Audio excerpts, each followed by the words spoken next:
Sugatan sa pananaga ang teller ng isang Lotto outlet sa Rosales, Pangasinan. Bigla na lang daw siyang tinaga ng isang tumataya nang hindi niya ibinigay ang kanyang cellphone number. Makibalita tayo kay Kim Bandarlipe ng RTV Balitang Amyanan.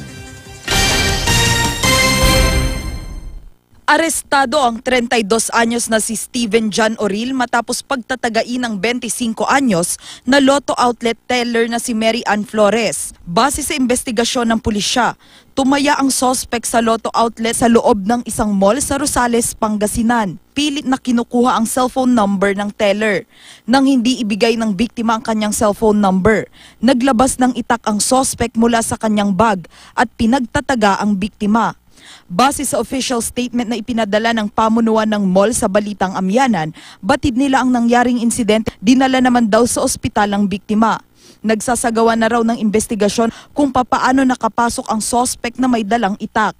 Sinubukan ng news team na kuhanan ng pahayag ang biktima, ngunit kasalukuyan pa itong nagpapagaling sa ospital. Tumanggi na ring magbigay ng pahayag ang sospek.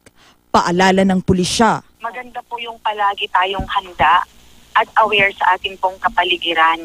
Hindi yung sarili lang natin ang ating tinitignan. Kung hindi, tignan po natin yung mga ikinikilos ng ibang mga tao na nakakasalamuhan natin.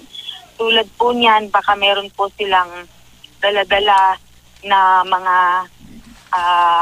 bagay na po pwedeng makapanakit. Mahaharap ang sospek sa kasong frustrated murder at paglabag sa COMELEC gun ban dahil sa pagdadala ng itak sa pampublikong lugar. Mga baril, syempre bawal.